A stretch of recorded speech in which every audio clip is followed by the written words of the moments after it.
네, 생동감이 넘치는 목소리의 비밀, 강조법 이어가겠습니다. 자, 강조법의 5가지 방법 중에 이전에 포즈라는 기법을 통해서 호흡 조절을 하고 잠시 말을 하다가 중지를 하고 거기에 말의 중요한 의미를 실어서 이 느낌을 아주 살려주는 아주 강조하는 기술이죠.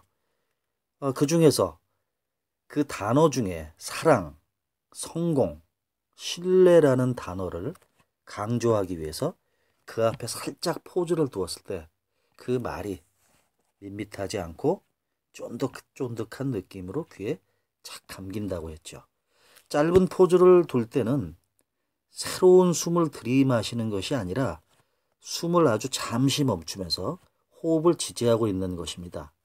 지지하고 있던 호흡이 다음 단어를 말하면서 터져나올 때 그때 살짝 힘이 들어가면서 저절로 강조가 됩니다. 다음은 길게 포즈를 두어 보겠습니다. 마음속으로 3초 정도를 센다고 생각하면서 여유 있게 숨을 들이마시는 겁니다. 잠시 말을 멈춘 짧은 시간 동안 청중은 조바심을 내면서 다음에 이어질 말을 기대하게 됩니다. 예문 들어갑니다. 여러분, 변화하고 싶습니까? 자, 그렇다면 행동하십시오. 자신이 무엇을 생각하는지 알려면 자신의 감정을 살펴야 합니다. 상대를 잘 웃기기 위해서는 나부터 잘 웃는 사람이 되어야 합니다. 자, 위에서 제가 3가지 예문을 읽어드렸습니다. 길게 포즈를 두고 길게 포즈 기법을 활용했죠. 포즈를 두는 순간 어떻습니까? 청중들의 반응은 상당히 이 말을 하는 사람이 무슨 말을 할 것인가 주목을 하고 집중을 하게 기대를 하게 됩니다. 또한 말을 하는 발표를 하는 이 당사자인 나 자신은 어떻습니까? 포즈를 두는 순간 잠시 동안 청중을 바라봅니다. 그리고 청중들이 내가 말하는 것을 어떻게 반응하고 있는지를 살펴볼 수가 있습니다. 이런 경우가 있죠. 아까 제가 얘기를 하다가 발표를 하는 중에 이런 분들이 있습니다. 딴청을 부리다가 갑자기 제가 말을 멈추게 되면 어떤 상황인가 궁금해서 저를 향해서 다시 집중하는 사람들도 있습니다. 자, 이런 것들은 포즈의 특별한 기법입니다. 시선을 즐기면서 청중들의 반응을 살피면서 이 포즈 기법을 여러분들이 잘 활용하시기 바랍니다. 저는 특히 강의 도중에 이 기법을 즐겨 사용합니다. 제가 강의를 하다가 말을 멈추었을 때 그 순간 청중들 사이에서는 어떠한 미묘한 긴장감 이런 것들이 흐릅니다.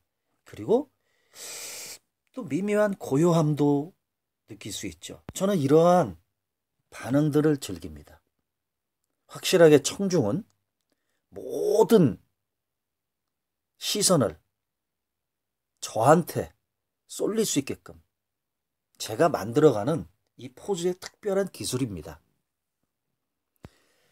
이렇게 해서 가장 많이 활용하는 강조법 5가지에 대해서 훈련을 해봤습니다.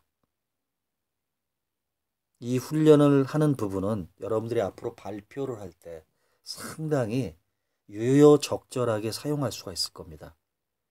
강의 도중에 제가 이 기법을 많이 쓴다고 했죠. 특히 제가 말을 멈추었을 때 순간 청중들 사이에서 흐르는 그 긴장감과 그 고요함 같은 그 반응을 저는 즐깁니다. 확실하게 청중의 모든 시선을 이 포즈 기법을 통해서 저한테 쏠리게 만드는 아주 특별한 최고의 방법이라고 말씀드릴 수 있습니다. 5가지 강조법 훈련 진행하고 있습니다. 첫 번째로 높임 강조를 알려드렸습니다. 두 번째로 낮춤 강조를 알려드렸죠. 세 번째, 속도를 늦춰서 하는 강조법을 알려드렸고요. 네 번째, 몸을 길게 늘려서 하는 강조법을 알려드렸습니다. 다섯 번째, 오늘 방금 전에 한 거죠. 포즈를 통한 강조법. 이 포즈는 말을 하다 잠시 멈추고 침묵이 흐르는 이 상태에서 그 다음에 이어지는 말을 아주 중요하게 표현하는 특별한 방법입니다. 어렵지 않습니다. 이 5가지 강조법들을 여러분이 잘 기억해서 잘 활용하시기 바랍니다. 그렇게 크게 어렵지 않은 쉬운 내용이니 여러분들이 잘 기억하시고 따라서 연습해 보시기 바랍니다. 강조법을 활용하면 이전보다는 훨씬 다양한 억양들이 만들어지고 말의 운율과 리듬감이 살아납니다. 그리고 이러한 변화는 실제로 청중들의 주의 집중력과 설득력을 높일 수 있습니다.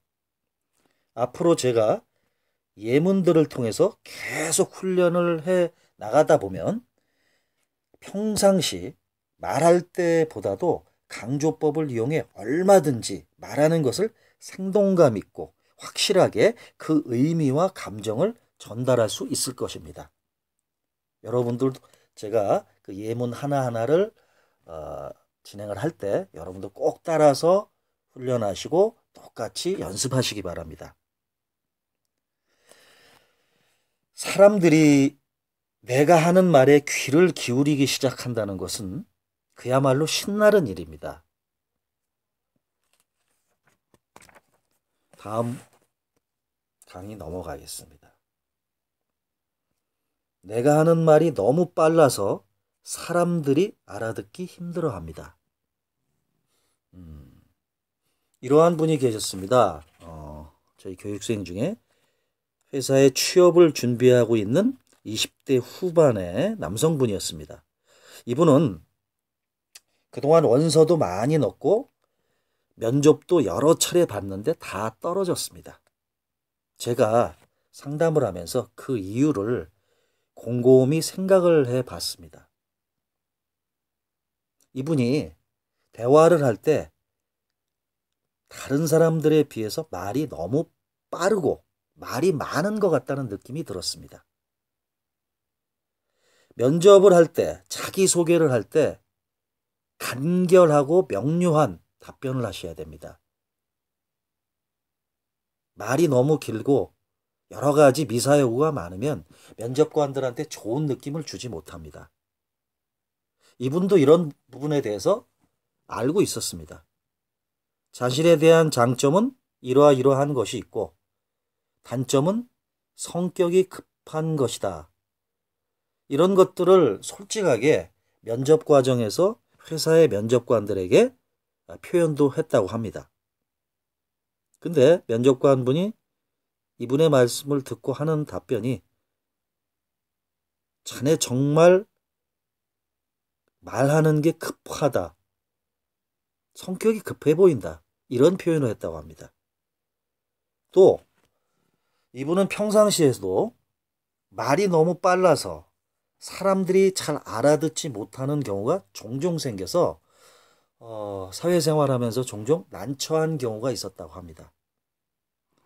이분이 저한테 이러한 자신의 고민과 자신의 단점 이런 부분들을 저한테 고민을 털어놓고 말을 빨리 해서 문제가 생기는 부분에 대해서 개선할 수 있는지 저한테 상담을 했습니다. 저는 이렇게 생각합니다. 말의 속도는 사람의 성격을 알 수 있는 요소들 중에서 가장 영향력이 있는 요소입니다. 말의 속도가 빠르면 외향적이고 자신감 넘치며 유능한 능력이 있다는 그런 인식을 주는 등 긍정적인 부분이 있습니다. 그러나 제가 아까 설명드린 그분처럼 이것이 말이 너무 도가 지나치게 빠르거나 또 이렇게 말을 빨리 하게 되면 상대방에게 잘 전달도 되지 않습니다. 그리고 더 중요한 것은 이 말투에 의해서 사람들이 성격이 급하다는 인상을 받게 됩니다. 그리고 말이 빠르니까 쉽게 흥분하는 사람처럼 보일 수도 있습니다. 그리고 대체로 성격이 급한 사람들이 실제로 말도 빠르게 합니다. 하루아침에 성격을 고치기는 쉽지 않습니다. 그러나 말하는 방법의 개선은 문제점이 있다면 반드시 개선이 필요합니다. 말이 빠른 원인은 크게 세 가지로 나눌 수가 있는데요. 첫째는 호흡을 제대로 들이마시지 않은 경우입니다. 호흡을 들이마시고 그 호흡을 내쉬면서 말을 해야 안정적으로 말소리가 만들어집니다. 호흡을 적절히 들이마시지 않았을 뿐더러 들이마시더라도 공기를 입에 머금은 채 말을 빠르게 하는 경우가 많습니다. 이렇게 되면 소리가 입 안으로 먹혀 들어가면서 당연히 발음도 부정확해집니다. 확실한 복식 호흡 훈련으로 숨을 들이마시고 내쉬면서 천천히 말하는 습관을 들여야 합니다. 말이 빠른 두 번째 원인은 포즈를 두지 않고 중간에 멈추는 것이죠. 강조법 아까 설명드렸던 교육 내용이었는데 이 포즈, 이 중간에 멈추는 이 포즈를 두지 않고 말을 할 때 몰아치듯 말을 계속하는 겁니다. 자, 이건 문제가 있는 거죠. 보통 말해야 할 내용이 많은 경우 쉬지 않고 다다다다다다다다다다다 이렇게 하는 분들이 있습니다. 저도 그럴 때가 과거에 있었습니다. 자, 이렇게 하면 모든 말들을 연이어서 말을 계속하는 겁니다. 이렇게 말하면 말을 할 때 호흡이 모자라서 숨이 가빠지고 듣는 사람도 머릿속으로 정리를 하면서 들을 여유가 없습니다. 의미 단위별로 충분히 숨을 들이마시고 말을 천천히 하도록 하십시오. 특히 문장과 문장 사이는 반드시 호흡을 두셔야 합니다. 4단계 발음법에서 연습했던 제가 알려드렸던 뉴스 원고 낭독 등이 아주 큰 도움이 될 것입니다. 의미 단위별로 끊어서 읽기 표시를 또 해놓고 포인트를 정해놓고 표시한 곳에서 충분히 숨을 쉬면서 포즈를 두는 연습을 해보십시오. 마지막으로 세 번째 원인은 습관적으로 발음을 대충 얼버무리면서 빠르게 덩어리로 말하는 버릇 때문입니다. 보통 속도가 갑자기 빨라졌다가 느려졌다가를 반복하는데 빨라지는 부분에서 발음이 심하게 뭉쳐지는 현상이 나타납니다. 또 적절한 곳에 강세를 주는 것이 아니라 무의미하게 규칙적으로 강약이 반복되며 약하게 말하는 부분에서 빠르게 얼버무리면서 넘어가는 경우가 그런 경우입니다. 이럴 때는 모든 음가를 또박또박 다 소리를 낸다는 기분으로 읽어야 합니다. 이렇게 또박또박 읽는 연습이 정말로 필수적입니다. 마치 말을 할 때 하나하나의 음가를 콕콕 집어준다는 느낌으로 말하는 것입니다. 또 불필요한 강약을 줄 것이 아니라 일정한 억양과 일정한 속도로 낭독 훈련을 하는 것이 상당히 좋습니다. 이 낭독 훈련을 여러 번 한 후에 정말 중요한 부분에만 표시를 하고 강조하는 연습을 해보십시오. 그러고 나서 간단한 스피치 주제를 정해놓고 녹음을 하면서 천천히 말하는 연습을 함으로써 말의 속도 조절을 할 수 있습니다. 자, 다음. 내 말의 속도는 적당한가? 그렇다면 내가 하는 말의 속도가 궁금하지 않습니까? 내 자신이 하는 말의 속도는 좀 어떨까요? 그래서 준비를 했습니다. 다음의 예문 글들을 정확히 1분 동안 읽어보십시오. 시간 타이머를 맞춰놓고 1분이 되는 순간 낭독이 끝난 부분을 표시해 보세요. 자, 말의 속도를 확인해 보는 예문 들어가겠습니다. 외국인이 한글에 대해 한두어 시간 정도의 설명을 듣고 난 뒤 시내의 한글 간판들을 웬만큼 읽는 사례가 많은데요. 이처럼 한글을 쉽게 깨치는 사례는 많이 보고되고 있습니다. 그 중의 한 가지 사례를 들어보면 독일에서 한국학을 강의하는 자세 교수는 다음과 같은 이야기를 들려줍니다. 맨 처음 보기에는 한글이 어렵다고 느꼈지만 실제로 배워보니까 하루 만에 배울 수가 있었습니다. 특히 한글 글자 모양이 입모양이나 발음 모양을 본떠서 만들었다는 사실을 알게 되니까 아주 인상적이고 쉽게 배울 수 있었습니다. 우리 집의 10살도 안 된 애들도 취미로 한글을 금방 깨치고 나서는 자기들끼리 비밀 편지를 쓸 때 한글을 씁니다. 독일 말을 한글로 적는 것이지요. 그만큼 한글은 쉽게 익혀서 쓸 수 있는 글자입니다. 이러한 한글의 특성은 드디어 국제기구에서 공인을 받기에 이르렀는데요. 유네스코에서는 해마다 세계에서 문맹퇴치의 공이 큰 이들에게 세종대왕 문맹퇴치상을 주고 있습니다. 이 상의 이름이 세종이라는 이름을 딴 것은 한글을 만든 세종대왕이 가장 배우기가 쉬워서 문맹자를 없애기에 좋은 그림을 세계가 인정했기 때문입니다. 이것이 가장 익히기 쉬운 글자 한글에 대한 것입니다. 자, 어느 부분에서 낭독이 끝났습니까? 위에 제가 읽어드린 글에서 포인트를 함께 음절 수를 체크할 수 있도록 알려드리고 있습니다. 만약 여러분들이 1분 동안 300음절 내외를 읽었다면 느린 속도에 해당이 되고 350음절 내외라면 중간 속도, 400음절 내외라면 빠른 속도라고 할 수 있습니다. 말의 속도가 빠르면 당찬 성격의 적극적인 사람이라는 인상을 줄 수도 있습니다.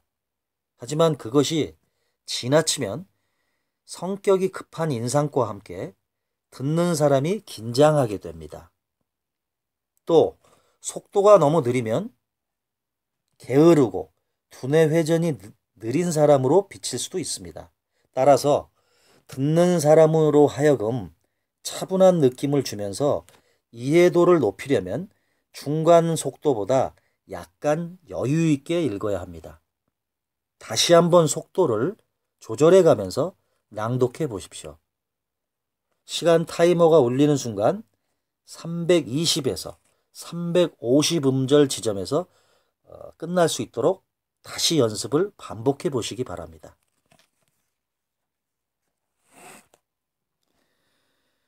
하루에 10분 목소리 트레이닝에 들어가겠습니다. 액션 플랜이 시작됐습니다. 하루에 10분 목소리 트레이닝 알려드리겠습니다. 제가 그동안 복식 호흡부터 시작을 해서 발성법, 공명활용법, 발음법, 강조법까지 매력적인 목소리를 만드는 5단계를 파트 1, 2 나눠서 차근차근 여러분들과 함께 익혀보았습니다.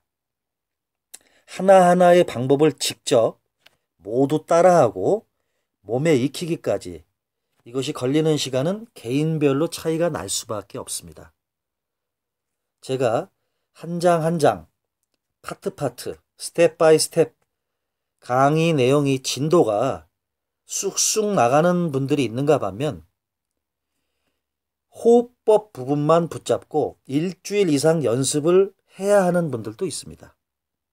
어디까지나 이 교육과 강의 내용은 개개인이 가진 음성상의 문제도 다르고 그 원인이 다르기 때문이므로 진도가 안 나가는 분들도 있습니다. 그렇다면 진도가 안 나간다고 해서 여러분들이 조급해야 할 필요는 없습니다. 느리지만 완벽하게 천천히 익혀나가는 것이 목적이기 때문입니다. 이렇게 기본 연습 방법을 익힌 후에는 지금부터 제가 제시하는 하루 10분 목소리 트레이닝 액션 플랜을 지속적으로 따라서 실천해 보시기 바랍니다. 첫 번째, 가벼운 전신 스트레칭을 하면서 동시에 조음 기관도 충분히 풀어줍니다. 두 번째, 앞서 제시한 여러 가지 복식 호흡법 중에서 본인에게 맞는 것을 골라서 눈을 감고 최소 1분간 복식 호흡을 하며 호흡이 부드럽게 들어오고 다시 나가는 것을 몸으로 느껴봅니다. 세 번째, 입을 크게 벌려서 목의 아치를 둥글고 넓은 상태로 만들어준 다음 혀는 편안히 내린 채 발성을 5초, 10초, 15초간 합니다. 네 번째,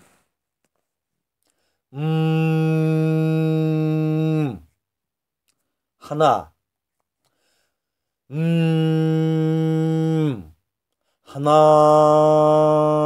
하나부터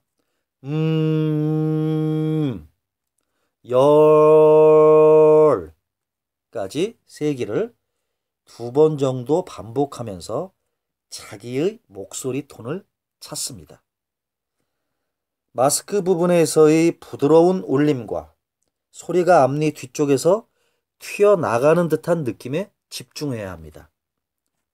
다섯 번째, 교육과정 중에 실려있는 원고 중 하나를 골라 여러분들이 녹음을 하시고 이 녹음된 파일을 들으면서 계속 따라하고 다시 또 녹음을 하기를 반복합니다. 하루에 하나의 문장 원고를 정복한다는 생각을 갖고 해보십시오.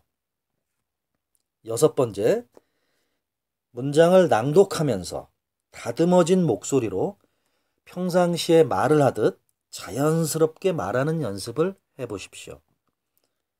주제는 상관없습니다. 아침이라면 오늘 하루를 내가 어떻게 보내겠다는 다짐을 해보시고요. 만약에 저녁이라면 오늘 있었던 일들에 관해서 말을 하면 됩니다. 이 중 가장 핵심적인 포인트라고 하면 아래 제가 설명을 이후에 설명드리는 4가지로 요약할 수가 있습니다. 첫 번째, 조음 기관을 충분히 풀어주는 것입니다.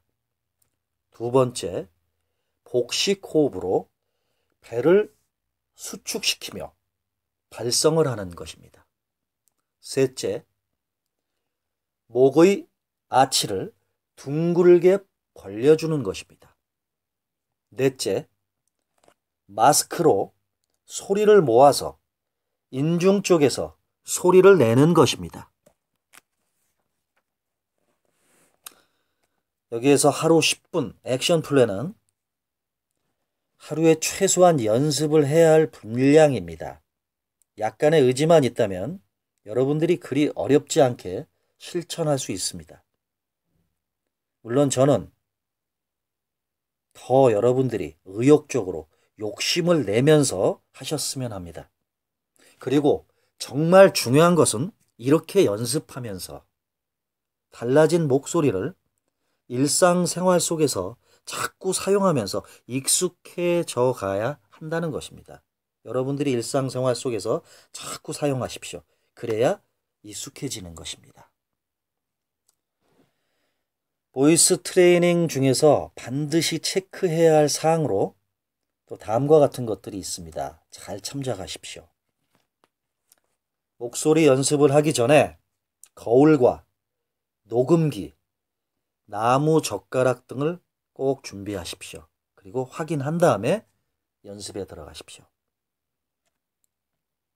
그리고 등과 허리를 곧게 펴고 바른 자세로 양발의 체중을 고르게 분산시킨 다음 바른 자세로 시행을 하셔야 됩니다. 다음은 배가 이완과 수축을 반복하면서 소리가 배에서부터 나오는 것이 느껴지셔야 합니다. 다음, 입술과 혀, 얼굴 근육, 턱이 활발히 잘 움직이는지 확인하면서 연습을 하십시오. 다음, 목의 아치가 둥글게 벌어지고 입안의 연구개가 올라가는 느낌이 나는지 잘 보십시오. 다음, 소리가 목 뒤쪽에서 울리는 것이 아니라 마스크로 모여 입 앞쪽에서 튀어나오는 것이 느껴지는지 확인하십시오. 다음, 문장 원고를 탁자에 내려놓지 않고 눈높이로 들고 연습을 하고 있는가 확인하십시오. 그리고 본인의 목소리를 녹음해서 들어보고 있는지도 확인하십시오. 다음, 여러분들이 녹음한 음성 파일이나 음성 테이프들 이런 것들을 반복해서 비교해서 잘못된 발음들을 고쳐 나가고 있는지 다시 확인 점검하십시오. 다음, 평상시의 목소리도 이와 같은 방법으로 내고 있는지 잘 살펴보십시오. 자, 목소리 트레이닝 중에 반드시 체크해야 할 사항들을 제가 다시 한번 짚고 넘어갔습니다. 여러분들이 꼭 지켜주셔야 합니다. 자, 이제는 여러분들 기초 단계에서 좀 벗어나서 심화 훈련에 좀 들어가겠습니다. 세 번째 파트로 들어가서 심화 훈련, 낭독을 통한 목소리 트레이닝입니다. 첫 번째, 낭독의 힘. 왜 낭독이 중요한가? 왜 낭독인가? 이전 교육을 했던 파트 2에서 매력적인 목소리의 비밀 5가지를 모두 익혔습니다. 이제는 복식 호흡도, 마스크 공명을 통한 발성도, 명확한 발음에도 어느 정도 익숙해졌을 것이라고 생각합니다. 그런 여러분들을 위해서 이번 세 번째 파트 3에서는 낭독을 통한 심화 훈련을 시작하겠습니다. 학창시절에 국어 시간을 제외하고 여러분들이 크게 소리를 내어서 글을 읽어본 적이 있습니까? 아마도 기억이 가물가물할 것입니다. 우리가 성장을 하면서 점점 묵독에 익숙해졌기 때문에 소리 내어 읽는 것은 어린 아이들이나 하는 행위쯤으로 치부하기도 합니다. 그렇죠. 성인이 돼서 뭐 소리 내어서 무슨 신문을 읽고 책을 읽고 공공장소나 뭐 여러 사람들이 있는 앞에서 저희가 하지는 않죠. 조용히 자기 혼자서 신문이나 뭐 여러 가지 책자라든지 이런 것들을 혼자서 그냥 소리 없이 묵독으로 읽어보는 거죠. 그렇게 모두 묵독을 합니다. 그런데 우리가 어렸을 때 또는 학창 시절에 했던 이러한 낭독이 상당히 중요합니다. 저는 이 낭독의 힘을 정말 큰 원동력이라고 생각합니다. 우리가 보이스 트레이닝을 하면서 제가 생각하는 것은 지금껏 우리가 간단한 문장들을 읽으면서 발성과 발음법을 연습한 것처럼 우리의 목소리를 단련하고 더욱 맛깔스럽게 말하기 위해서는 사실 낭독만큼 좋은 훈련이 없습니다. 즉, 낭독은 언어 훈련의 시작이라고도 할 수 있는데 낭독의 장점을 몇 가지만 제가 나열해서 알려드리겠습니다. 다음과 같습니다. 첫째, 지금껏 배운 호흡과 발성, 발음 세 가지를 동시에 연습할 수 있는 유일한 방법입니다. 또한 낭독을 통해서 의미 단위별로 끊어서 읽기, 강조와 포즈 기법 등에 익숙해질 수가 있습니다. 일단 낭독으로 이러한 방법을 익히고 나면 그 다음 스피치에 적용하는 것은 그리 어렵지 않습니다. 무엇이든 기초가 튼튼해야 이 기초를 토대로 해서 성장 발전할 수가 있습니다. 스피치 훈련 이전에 낭독 훈련이 있습니다. 스피치 훈련 이전에 낭독 훈련이 있습니다. 둘째, 정확한 표준어와 발음을 익힐 수 있습니다. 특히 이 교육은 여러 가지 문장 낭독 예문들을 여러분들에게 연습하고 훈련할 수 있도록 제가 알려드리고 있습니다. 그리고 그 중간중간에 쉬운 발음, 이 부분에 발음 기호로서 제가 포인트로 알려드렸고요. 여러분들 녹음 파일들도 활용을 해서 여러분들이 녹음한 목소리를 비교 분석하면서 확실한 발음 연습이 가능하도록 강의를 하고 있습니다. 눈으로 보고 귀로 듣고 입으로 말하는 과정에서 자연스럽고 완벽한 표준어 체득을 할 수 있습니다. 여러분들의 모든 감각을 동원해서 낭독해 보십시오. 어느새 문장을 낭독하는 그 즐거움에 푹 빠질 것입니다. 셋째, 아무리 멋들어진 표현이나 좋은 어휘도 머릿속으로만 알고 있으면 아무 소용이 없습니다. 사람은 늘 입에 익은 말만 사용하게 되어 있습니다. 그러므로 좋은 문장이나 어휘를 소리내어 읽음으로써 입에 익숙하도록 만들어야 합니다. 그래야 평소 말을 할 때 적절한 어휘 선택과 풍부한 표현이 가능해집니다. 넷째, 낭독은 그저 문자 하나하나를 읽어 내려가는 것이 아니라 거기에 담긴 철학과 사상을 느끼면서 마음에 담아 읽을 때 그 마음소리로 구현되는 과정입니다.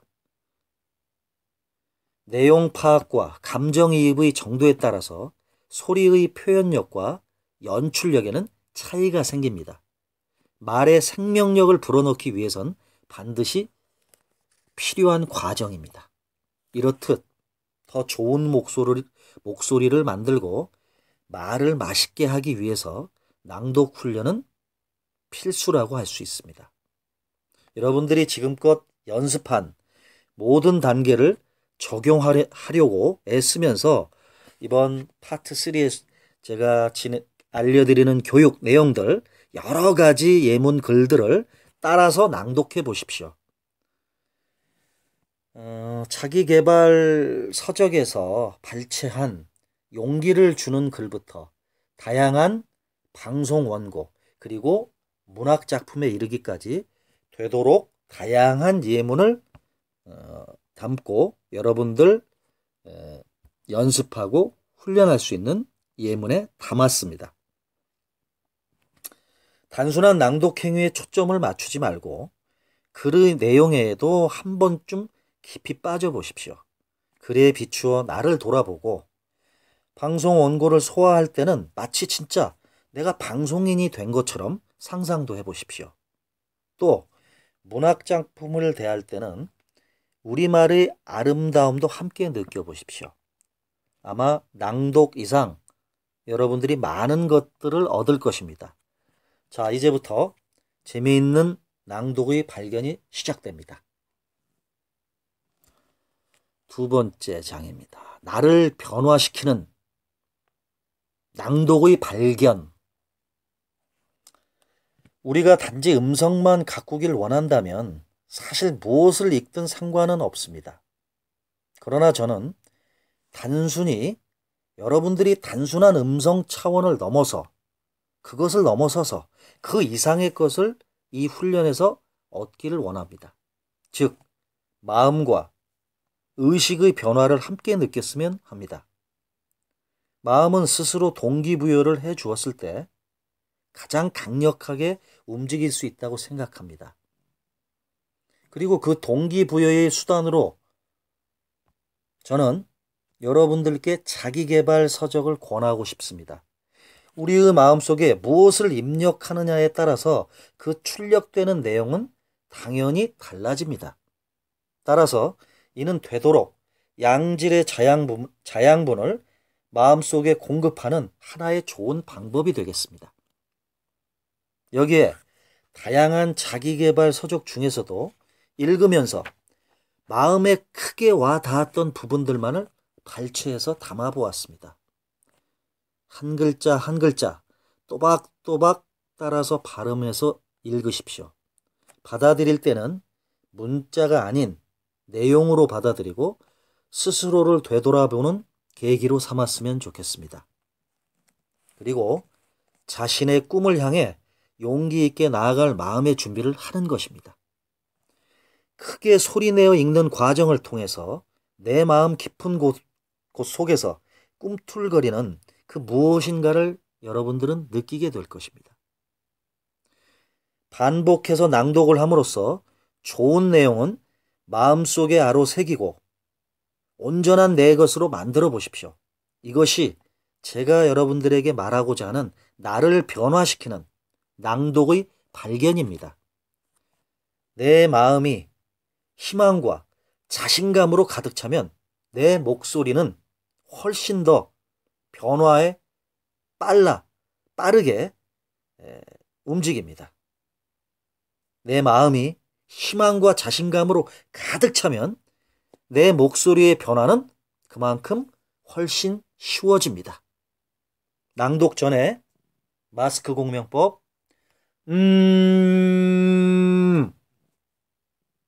이 방법을 통한 자기 목소리 톤 찾기를 반드시 하길 바랍니다. 마스크 공명을 활용해서 울림 있는 목소리를 만들고 또 조음 기관을 이용한 정확한 발음으로 천천히 읽어보시기 바랍니다. 다음 장입니다. 천천히 읽으면서 연습하십시오. 자연스럽게 낭독할 수 있도록 노력하십시오. 자, 낭독 예문 들어가겠습니다. 목표를 적고 시각화한 후 그 목표에 대한 자기 확신을 가지면 놀라운 결과를 만들어낼 수 있다. 하지만 그것이 얼마나 놀라운 결과가 될지는 각자에게 달려있다. 다음은 이 기법들을 이용하여 당신이 이룰 수 있는 몇 가지 것들이다. 나는 지금 부유하다. 나는 지금 행복하다. 나는 지금 건강하다. 나는 지금 사랑하고 있고 사랑받고 있다. 나는 지금 아름답다. 나는 지금 즐겁다. 나는 지금 평화롭다. 나는 지금 성공적인 삶을 살고 있다. 나는 지금 부자이다. 나는 지금 자신감이 넘친다. 나는 지금 친절하다. 당신에게 제일 중요한 사람인 당신 자신에 대한 믿음과 가정, 그리고 견해를 바꾸는 일은 결코 불가능하지 않다. 시각화나 자기 자신 확신 등의 방법은 180억 개에 달하는 뇌세포에 동력을 전달하여 뚜렷하고 단일한 목적을 향해 나아가게 한다. 잠재의식이 당신을 변모시키는 과정에 개입한다. 그 과정은 눈에 보이지 않는다.